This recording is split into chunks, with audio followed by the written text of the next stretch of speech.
Welcome to This Week in High School Sports. Steve Willits, we have cross country we're going to talk about. Yeah, the Hole in the Wall Invitational, which is always one of the bigger cross country meets in this area every year, took place over the weekend, and big surprise, Edmonds-Woodway did well.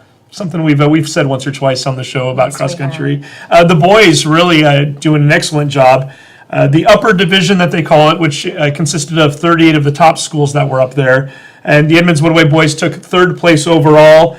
And one of them in particular, Diego Peraza, took fourth place out of, I think, 250-something runners. So, Diego, we got a shirt for you. You are the Action Jackson Plumbing Player of the Week for your efforts, so congratulations. Do want to mention a couple of his teammates as well, as Lucas Lacambra took 12th place. Dylan Hartano took 13th place, so well done, guys. Also on the girls' side of things, the Warriors as a team took 4th overall. Top runner was Alyssa Hershey, who was 29th in the upper division for the girls. So nicely done there. And while we're talking cross country, I thought I would give a shout out to a couple of other schools. The Lyndale Park meet took place on Wednesday. That was hosted by Meadowdale, which consisted of Meadowdale, Mount Lake Terrace, Marysville Getchell, and Marysville Pilchuck, and a few Mount Lake Terrace runners in particular who had nice outings there. And what I think was a pretty muddy surface by the time it was all said and done. We get rain occasionally in October around here. You think? Yeah, just a little. But Alex Williams and Jaden LaFreeze from Mount Lake Terrace finished side by side. Alex technically gets the victory. They finished with identical times, but they took first and second place. And then on the girls' side of things, Alexandra Gilmore from Mount Lake Terrace took third overall. So congratulations to them and to all the other runners out there who are continuing to brave the elements and the weather this time of year and doing an excellent job out on the courses, tracks, streets, wherever else they're running these days. You know, we have such a strong running culture in our school district, and I think about it all the time. Last weekend was the Schools Foundation 5K run, and one of our photographers was there, and he mentioned there was, I think, a 12-year-old from Briar Terrace who came in second overall, and I'm thinking, we're probably going to be hearing his name in 4 years, right? Or sooner, yeah. Yeah, it's just crazy. Yeah, we certainly have, and we've got a lot of, quite a few great coaches, obviously, in the area that certainly help with that, but we've had our share of runners come through here, and it sounds like we've got more coming. Yes, we have. And now let's talk about football. Yeah, homecoming night over at Edmonds School District Stadium on Friday night. Not one, but two homecomings, and both schools very happy with the results. It started with Mount Lake Terrace. They pulled off a 40-0 victory over Blaine on Friday night. Jordan Sims and Dom Latham combining for 5 touchdowns in that game. Hawks taking a 27-0 lead into the half, which makes the homecoming festivities in the pouring rain that much better. And it was pouring at that point. And you were there, right? I was there. I was the MC for the coronation, and it was a lot of fun. Only one player on the court, but Brandon Bach, I think, had an easier time getting out of all of the halftime activities that were taking place back in the locker room. When you're up by 27, the coach is more willing to let you go and participate in something like that. So great job for the Hawks, and everybody seemed to be having a good time. Supersonic cheer. Excellent job as always.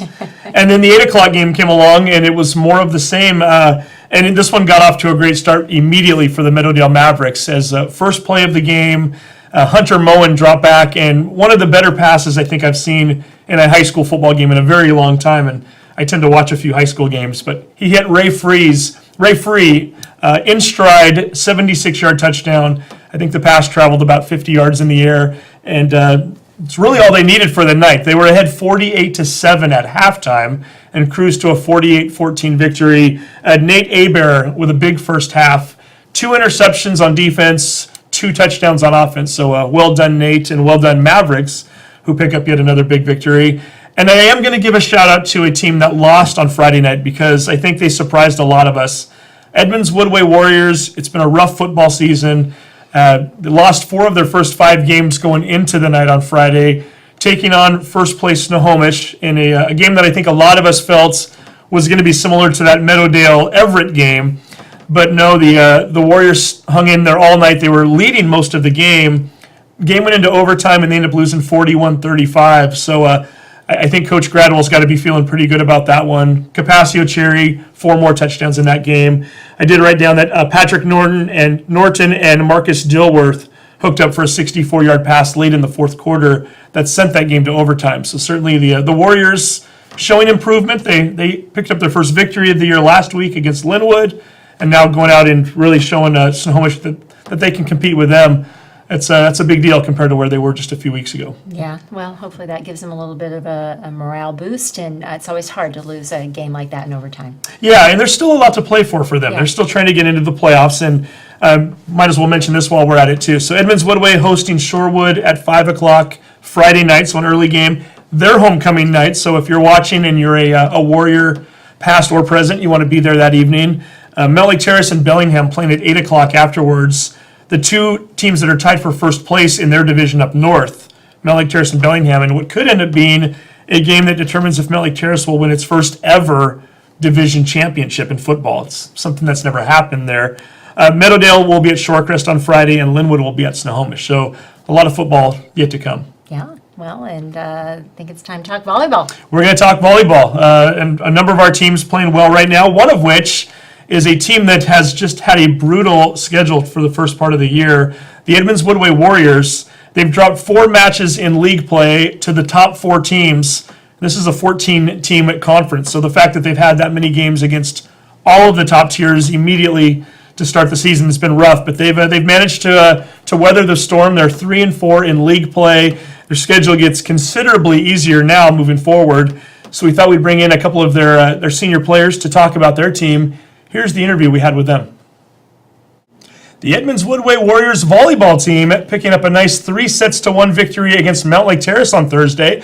And with us right now, 2 seniors on the team, Elizabeth Perenchio and Kristen Reijonen on the other side there, 2 of the setters on the team. And first of all, ladies, thanks for being here. Thank you for having us. Absolutely. Nice victory on Thursday night for you. And we'll start off by talking about Thursday's victory. Elizabeth, you lose the first set. Mm-hmm. What is that like when you're in a best 3 out of 5 set match and you drop the first set, and a close one at that? So then you have to kind of regroup and forget that it ever happened, more or less.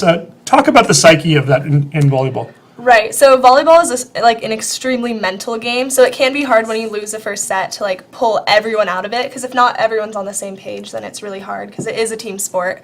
So we do a pretty good job of getting fired up after the first set and talking about what we could do better the second set, and I think we really showed that in the second, third, and fourth set. Yeah, taking 3 straight after that. And Yeah. Kristen, for you, kind of a big one. I've gotten to know the Reijonen name over the years because I've broadcasted brother Ben's baseball games. Yeah.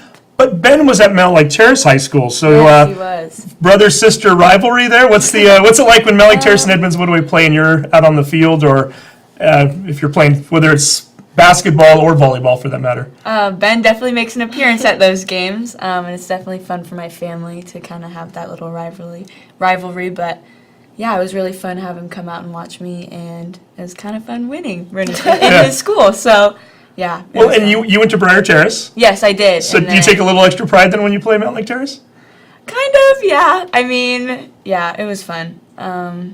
Yeah, it was fun. I don't want to. It doesn't matter who you're playing. You just want to get a victory, right? Yeah, I'm very competitive. So yeah, especially winning that game, especially after losing the first set and then coming back and then winning 3 straight. What did it mean for this team to get that victory on Thursday? You had a brutally tough early schedule. The top 4 teams in the league, who were all undefeated going into last Thursday night. Yeah. You play all 4 of them already. What did it mean for you to actually be able to put another W in the win column? I think it's really nice for us. We've kind of struggled. We have a lot of new varsity girls, and being hit with all these really tough, talented teams right off the beginning, it's been hard because just the speed of the game is so different and so much faster. But I think winning that last game and just is good for the next half of our season to just finish out strong. In volleyball, you just mentioned that a lot of the girls were new to the team this year. How big is chemistry? I mean, we think of the ball going over the net in a matter of setting it and setting up your teammates and spiking it back over the net. But what does that mean, Elizabeth? How vital is that when you're out there on the court? It's crazy. You could have some of the most talented players on one team, but if the team doesn't get along or if there isn't team chemistry, you're not going to go very far. It really is all about how you communicate and how much you trust each other. And yeah, it's a huge part of volleyball that people don't really think about. Yeah, I can imagine. We talked about it a little bit briefly a second ago, but Snohomish, Arlington, Oak Harbor, Stanwood, they were all 7-0 or 8-0 to start their seasons off. 4 teams that might be looking to compete for state tournaments later on down the road. How tough is this league this year? Maybe I'll start with you, Kristen, on that one. Pretty tough. There's some girls who really got the goods. They're pretty good, and they're definitely putting a lot of work out of season 2. And I think those teams have a lot of those girls on those teams. They all play club, and they all put in a lot of extra time, and they all work really well together. And I think those teams are top teams because they have such good chemistry, and they all are all able to work together. Yeah. Really strong. And Elizabeth, when you saw the schedule come out this year, obviously you kind of have a feel for who the top tier teams are in Wesco. Yeah. I've got to think you knew right away, oh my goodness, we've got a tough first month of the season. Yeah, and I think it's hard for some of the new girls on the team because things will get better. We have had a little bit of a rougher start just playing all those hard teams. So Does playing those teams make you better?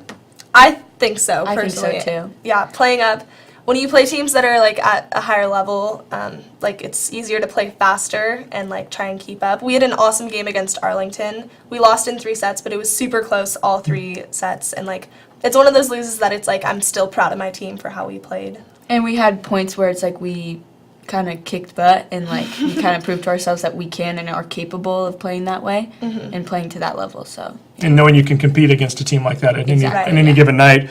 You look at the schedule coming up here, and it, like you said, it certainly looks easier on paper, but nonetheless, you play Cedar Crest on Monday at home, a Cedar Crest team that has yet to win this year, and then your next 3 matches are against Shorecrest, Linwood, Shorewood.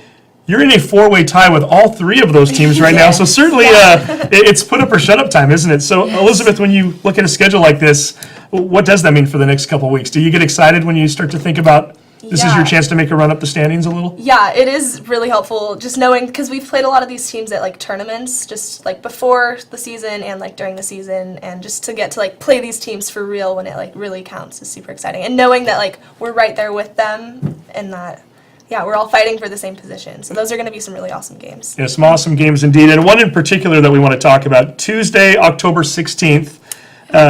Kristen, tell me a little bit about this match. It's against Linwood. Again, you're tied in the standings right now, but it's a rivalry game, but it's more than that on that night, isn't it?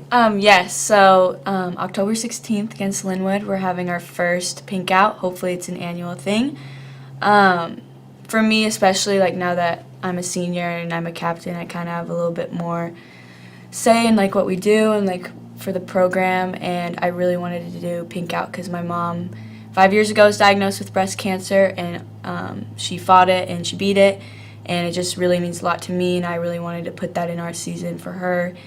And I talked to our coach about it, and she was all over it. And one of our former coaches has a relative who also was diagnosed by breast cancer, and so she is our guest of honor that night. Her name's Ann Mann.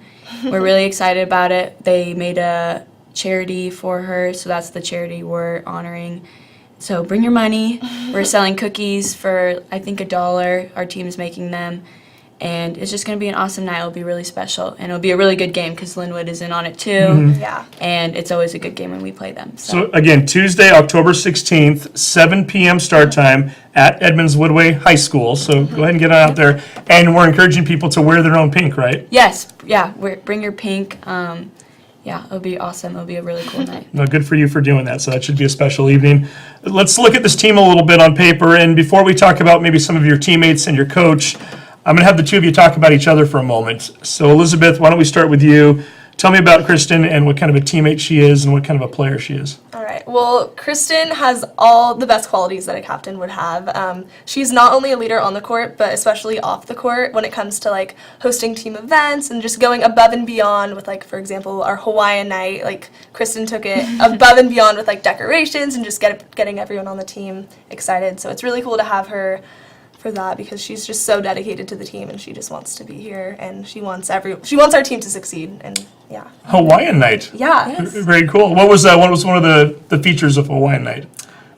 Well, this year we had an awesome backdrop to take pictures on, and she ordered leis for everyone in the crowd to have, and it was just a really It's something special we do night. every year. Our coaches, it means a lot to them, and yeah, it's really fun. So usually they do it for the team only. You did it for the entire audience. You did it for all the Yes. fans that showed up. Oh yeah, of course. Yeah, it's definitely something that gets our whole school involved, and we do it every year, and it's just a lot of fun. Very nice. And now tell me a little bit about your teammate here. What's Elizabeth like to play with? Elizabeth, I know she balances out. I think we balance each other out really well as captains, and she's always just that person you can go to if you just need positivity on the court. And she's really consistent with that, and which is really hard for any sport, I think, to just keep a good attitude the whole time. And I just think everyone can count on her for that. So it's a really vital part of our team. So now that we've talked about the two of you, who are some of the other players we're watching this year when we go to an Edmonds-Woodway Warriors volleyball match? One of our good friends and teammates, Alexis Rivera, has really stepped in and been libero. Last 4 years, I think, in our program, Sam Harden kind of had that role. And so there's kind of big shoes to fill, but Lexi's done a really great job controlling the back row, being vocal, helping other girls out. And she's just really made it her own, and she's doing awesome. Okay, very good. And now, Elizabeth, do you have any other names to throw into there as well? Well, all of our hitters have been awesome this year. They're all really dependable, and they can hit from pretty much any position. So you can take any one of them and throw them in any position, which isn't an easy thing to do, which is awesome. We unfortunately just had an injury from one of our key players, Maddie McMahon, but we brought up a girl named Natalie from JV, and she's been doing awesome. She's really excited to be on the team, and Now, is that Natalie Bergner then? Is that right? Yes. Okay. Very good. Yes. So that's been awesome just to have some fresh eyes, and she's super excited to be there, which is Brings a little energy to the table then too. It does put some pressure on. Now, we can't talk about the team without talking about the coaches a little bit too, right? Yes. So tell me a little bit about maybe Coach Nicole first. We love Nicole. She is very wise. She knows everything. I think she's kind of struggled too because we have all the talent and we just haven't really been able to finish. And I know she's trying different things, different lineups, but we know she's putting in 100% effort, and I know that makes me want to put in 120% effort because I know she's trying all that she can do for us. So it's just we should do the same for her. And it sounds like this is a pretty close-knit team. Yes. Speaking of which, a nice little bonding session over the weekend. Tell me a little bit about what happened on Saturday after practice. So, Elizabeth, I'll start with you. So we had a psychologist come in, a sports psychologist, and she did some team bonding activities with us. It was really fun, and it involved a lot of being blindfolded. And they were just really fun activities, but after each activity we talked about how we can relate that to volleyball and on the court, and it taught us a lot about communication and having trust in each other. And it the timing of it was absolutely perfect just because we've played all these hard teams and it's the middle of the season. And I think it just brought us a lot closer, and I'm excited to see how that plays out on Monday. Was there some strategy in bringing the psychologist in the middle of the season, or was that just happened to be when it fit into the schedule? Do we know? It just happened to be when it fit in the schedule. When the schedule she gave us in August, that was the day it was planned, and it really couldn't be a more perfect time. So give me an example of maybe one of the things that you went through on Saturday that maybe some of the other girls have perhaps already talked about in terms of how it's benefited them, or how you think that's going to have a positive effect. Do we have one in particular, or is it just maybe an all-around thing? Kind of put you on the spot on that one. I think it was all around. Afterwards, we all kind of had a debrief about it and what we learned and how we can apply it to our lives and how we can apply it to the sport. And everyone went around and everyone had to say things, even our quiet girls. And I think it was surprising how cool, it was just so cool to see what everyone took away. Everyone took away something different and personal to them. And I think everyone learned that no matter what your role is, everyone is a leader, and they just lead in their own way. So, yeah. So it should be interesting. Again, a team that 3 wins and 4 losses on the season thus far, but I have to keep reiterating that the 4 losses against the top 4 teams in a league of 14. So you've certainly taken the tough road thus far. So I think a lot of big things ahead for the Warriors as we close out the season. So again, Monday night at home, 7 p.m. against Cedar Crest. You then go to Shorecrest on Wednesday night this week. Yes. And then we again want to encourage everybody the following week, October 16th, Pink out. Pink out night. We've got the pink going right there. Very nicely done, Kristen. Edmonds-Woodway versus Linwood, 7 p.m. over at Edmonds-Woodway High School. Kristen, Elizabeth, thank you both very much for coming so in. much. Thank you. And best of luck to the Warriors. Thank you. Thank you. Well, a great opportunity to support that pink out game on October 16th. Yeah, and I could not be happier to hear that. I obviously am the son of a lady who had breast cancer and was a 20-year survivor. And it is Breast Cancer Awareness Month, so great job by those ladies to put that together. And certainly when it's something that impacts you personally, I think it always kind of puts the wheels in motion. So for Kristen to kind of take the rein on that and to get that one going, I think that's outstanding. So we certainly hope that a lot of folks get over there on October 16th, and also a very competitive match that night. I think those two teams are evenly matched. I got to watch Linwood play a little bit recently, and yeah, that should be a fun one. Good. Well, hope everybody can get out for that. And, we've got a bevy of tennis players. We do. And before we get to our interview, I did want to mention one player in particular, or one team, but really it's the player who we want to throw a name out here. The Edmonds-Woodway tennis team, we've mentioned them off and on throughout the month. Still undefeated and still just crushing people. 7-0 victory over Stanwood the other day. And not the first time we've noticed that Will Molinaro has beaten the number one seed player from another school, 6-love. He did it again with Stanwood. We're going to get to Will at some point during the season here, and certainly we haven't given him the player of the month or the Action Jackson Plumbing Athlete of the Week yet. We're doing that kind of intentionally, waiting for districts or something bigger, because he is having just an amazing season thus far, and really one of the top tennis players perhaps in the entire state. So we are taking note of what he's been able to accomplish, and it's been nothing short of spectacular. So Will, congratulations on that. But we're going to talk tonight about Meadowdale tennis. We've got a number 1 and 2 seed from their singles team, as well as their top 2 players on the number 1 doubles team. Here's the first interview we did with Ben and Daniel, the top singles players. The Meadowdale Mavericks tennis team is off to a nice start this year. And with us right now, the number 1 and 2 individual players. Number 1 ranked player on the team, Ben Fahey. And right next to him, the number 2 player, Daniel Tameishi. Guys, welcome into the studio. We got to get this out of the way right away here. Ben, a few weeks ago, was our Action Jackson Plumbing Player of the Week, and we honored you on the show that day. You weren't with us, but we held up the shirt, so now I actually get to formally give this to you. So Ben, congratulations on winning that. That was after winning, I believe, a 6-love match against, I don't remember who it was. Maybe you remember, but I think it was Mount Lake Terrace. Was it Mount Lake Terrace Yeah. there? So Ben earned that day. And so we gave Ben a little prop right there immediately. And then Daniel, I might as well start with you too, because you had a big weekend. Yeah. Homecoming, Junior Prince. Yep. Congratulations. Thank you. It was lots of fun. Yeah, what was that experience like for you?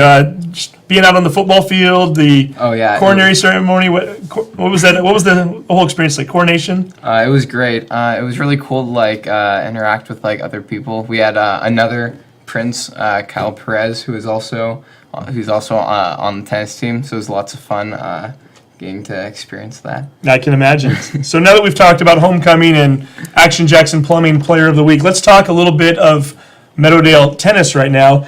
Team playing on fire right now a little bit. As a team, collectively, you guys have won 4 of your last 5 matches.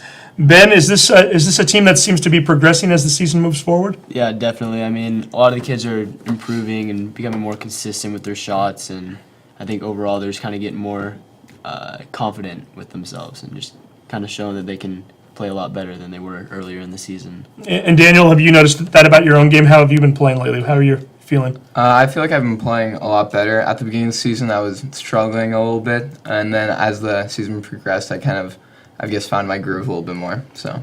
And it's hard to believe. I just mentioned a minute ago that you guys are off to a hot start, but tennis doesn't last very long. I've got the schedule right here. Monday, weather permitting at 3:30, you guys are wrapping up your regular season already against Linwood. Are you kind of like me, Daniel? Do you kind of have to sit there and go, how is it already passed already? Or Yeah, I actually, when I looked at the schedule too, I was really surprised to see how the end of the season was sneaking up on us so fast. But it's been fun, and yeah. And then, Ben, we start to look towards districts after this. Is that districts still a week away? Yeah. Is it already kind of looming in the back of your mind that it's coming up very quickly here? And Yeah, definitely. I went freshman year and sophomore year, so I kind of know what's going on, but it's still kind of in the back of my head that I still have a lot of competition to go against. So. And you're still potentially playing for seedings this week too, so it's kind of a big deal right now. I'm going to have the two of you talk about each other for a moment here. And Ben, I think I'll start with you. Daniel, the number 2 player, you're the number 1 player right now in singles. Is it friendly competition when you're with one of your teammates and the two of you are that close together in terms of the seedings on a team, and what's that been like for the two of you? It's definitely friendly competition, but we also compete with each other. We're both equal skill sets, and every time we play, it's pretty close. So I think Daniel's a strong player, and if we keep working at each other, we're just going to make each other better overall. So tell me something strong about his game. What does Daniel do well on the tennis court? Definitely his ability to stay in rallies. I mean, he hits very hard forehands and serves, so just that ability to like hit a good shot when he needs to is really good for him. Okay, and then Daniel, what about Ben? What's his game like? Ben has a really strong serve, and he also like is really good at staying in rallies, and he can really, I guess, like his momentum moves really like far. So like if he gets like an early break on someone, he like tends to like roll over them really fast and like keep his game up. And being that the two of you are then 1 and 2 players, do you generally play against each other in practice? And if so, Ben, what is that like for you? I'm imagining that it helps you to get better when you have a strong player out there with you to practice with, right? Yeah, of course. It definitely helps, especially because Dan and I are probably the 2 strongest singles hitters on our team. So playing against Daniel and him hitting hard shots, it kind of prepares me for strong players coming up. So tell me a little bit about the number 3 and 4 players on the team right now. Who for singles? Daniel, maybe I'll start with you. Why don't you tell me a little bit about one of the players in particular? So the 3 and 4 are Chase and Andy, and they're both also juniors. Chase is really, he has a strong serve too, and he's really good at like staying in rallies and like fighting against competition. So he never like puts his head down. He's always like in the match. And what about Andy? Why don't you give me a little bit of a background on Andy's had a little bit of a rough season, but I think he's definitely playing like how he's supposed to be playing. He's just had like a couple hard competitions to be playing against, but I mean he's staying in the rallies, and all his matches have been kind of close. So I think hopefully he'll win this Monday coming up. So all 4 of our singles players are all juniors this year then. So that Yeah. means we're going to see this team progress together next year potentially. Yeah. Which could be kind of fun. And I've got to do this while we've got you in here. We're going to interview Kyle and Xavier next, your number 1 doubles teammates right now. Daniel, since we're going to have them in here, you can give me a little heads up. What kind of players are we talking about there? Kyle and Xavier are really, they're fun people. They're friends outside of tennis too. So like the camaraderie they share comes through a lot on the court. And so they're having fun. They're hitting the right shots because they're not like super nervous around each other. So it's really easy to tell out there that they're friends as well. So did the two of you ever get together and team up against them just to have a little fun match in practice? Or We haven't really done that this year in practice. Dan and I played one doubles match in the season, but it didn't really go our way, so we kind of just stayed to singles. But if they ever need some kind of like practice or competition, I'm sure we're going to be playing against them pretty soon. you'd be ready to go for them? Yeah. Hey, tell me a little bit about districts coming up. Well, how many players come out of districts? How are you feeling in terms of, obviously you've seen everybody that you're going to be playing against at this point, I would think. So Ben, for you, just knowing your competition already, how do you think you're looking going into districts, and what are your chances to maybe get out of there? I think I'm going to do pretty well. There's only been 2 really hard matches for me this season, and one of them isn't going to be playing singles.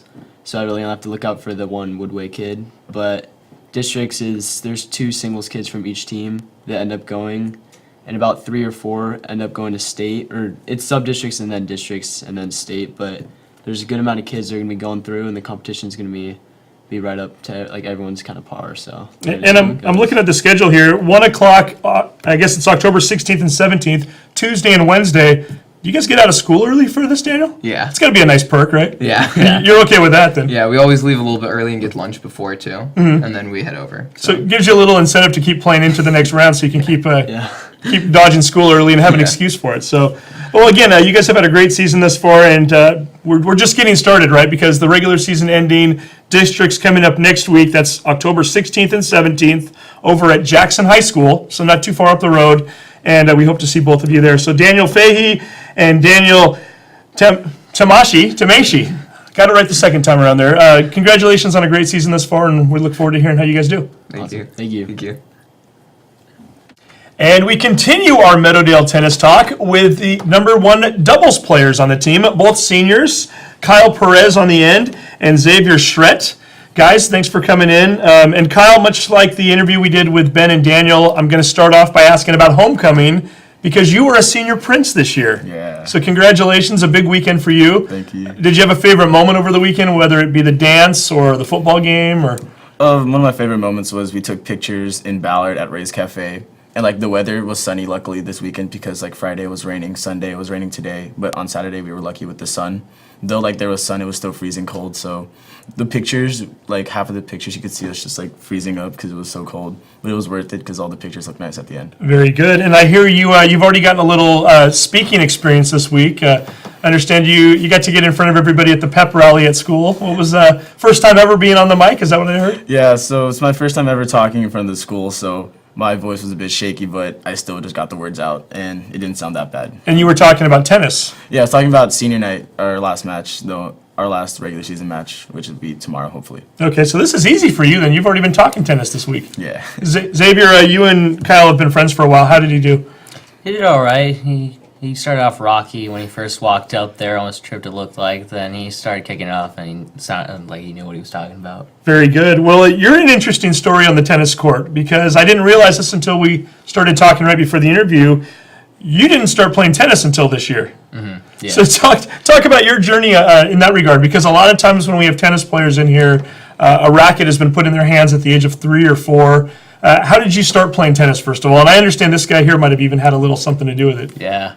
Me and him were hanging out. We were at one of the Meadowdale volleyball games, and after that, Kyle and me were messing around, and he had 2 of his rackets inside of his car, and me and him started hitting it back and forth, and I messed up quite a lot. I was like, hey, maybe I should join the tennis team as a joke.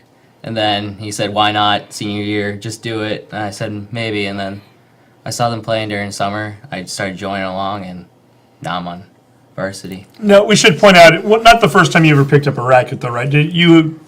You've hit around a few times at Harbor Square, is that what I've heard? A few times. I was with my dad. He's part of the Old Man's League in Harbor Square. And right when I started playing with them, that's when I started getting more and more serious. And then I asked him to hit with him, and then I started playing pretty much every day. So is Dad happy finally that you've decided to take up tennis? Dad's a little bit happy, a little bit annoyed in the way of that he's got some competition. Oh, there we go. In the house. Okay, very good. And Kyle, what have we seen out of Xavier so far? What kind of a player? His improvements, like, he's been improved so well over the season. Like, before, like, in July, we try to start out with warm-ups at short court, and they just fly out because he's a baseball player also, so they'd be flying out of it.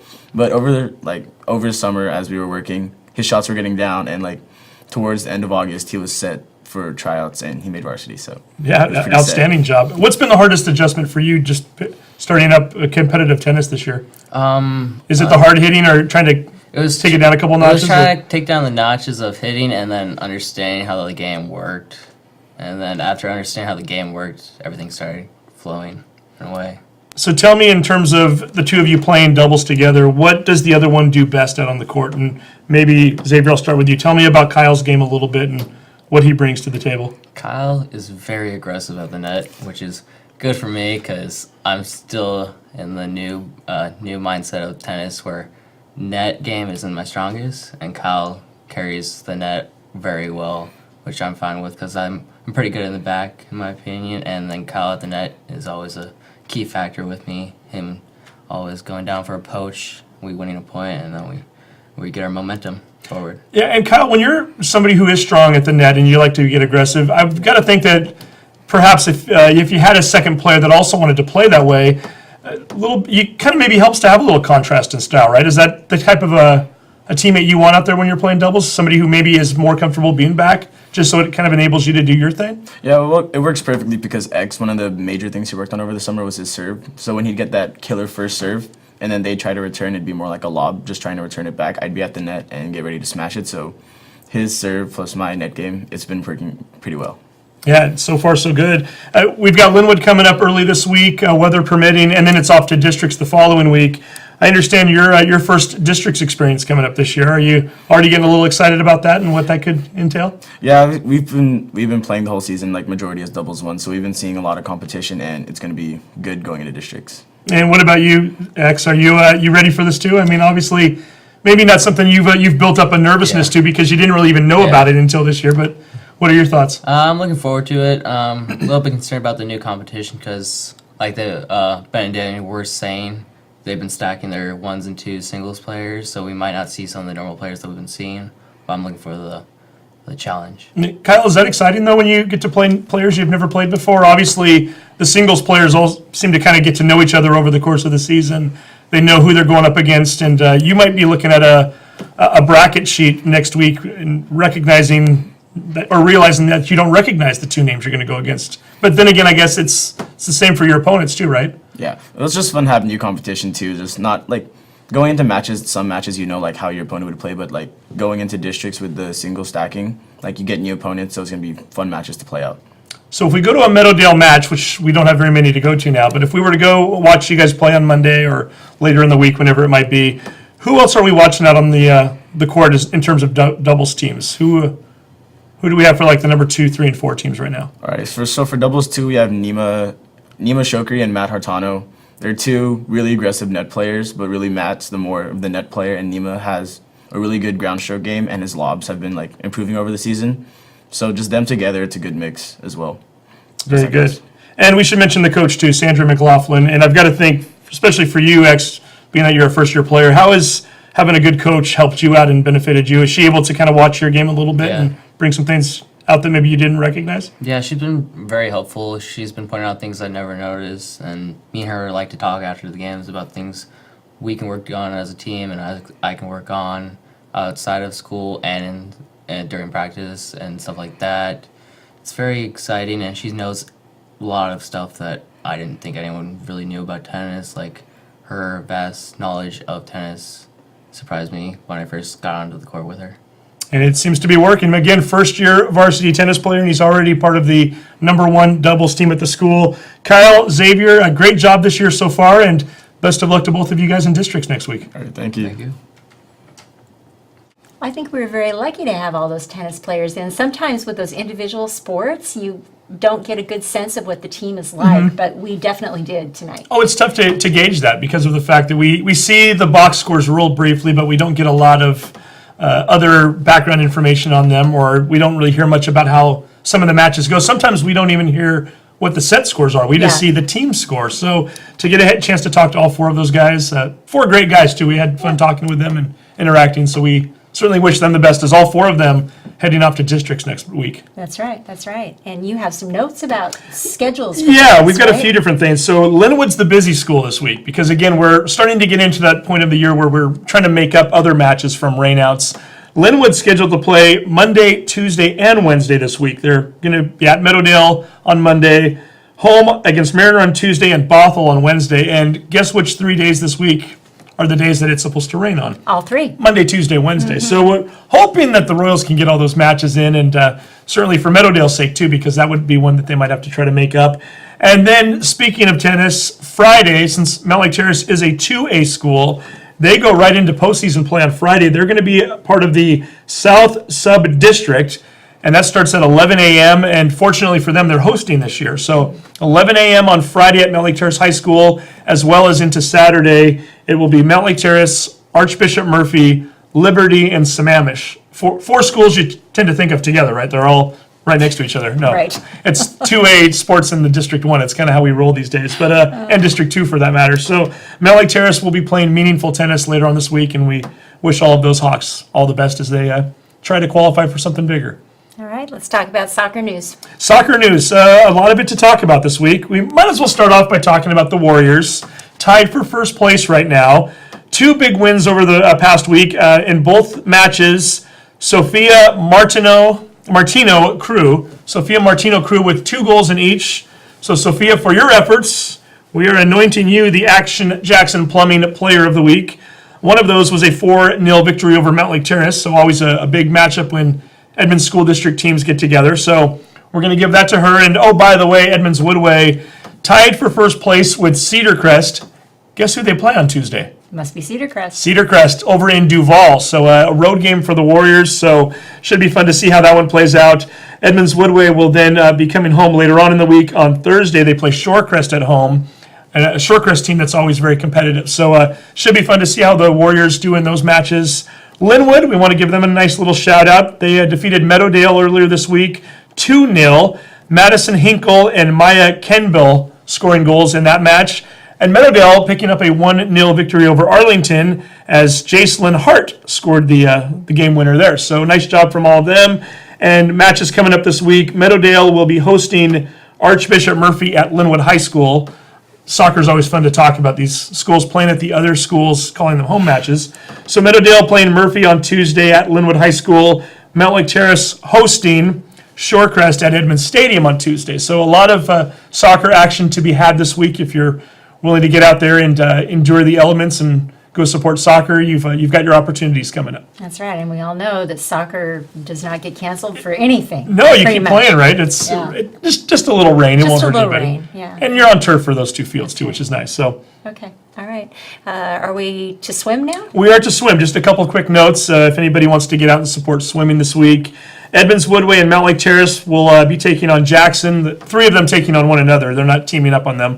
On Tuesday, that's going to take place over at the Linwood Pool. And then on Thursday, Shorecrest and Meadowdale will be going at it at the Linwood Pool at 2:45. So plenty of activities going on all week for all the sports that are taking place in the fall. It's a busy week, Mm-hmm. and we hope you stay dry because it sounds like fall is really here now that the rain has come. They're saying it's going to be better at the end of the week. So We'll see. perhaps if you're going to a football game on Friday night, It'll be a dry football game. yeah, Okay. still want to bundle up, but nonetheless, you'll stay dry anyway, hopefully. All right, very good. Okay, have a great week, everybody. We'll see you next week.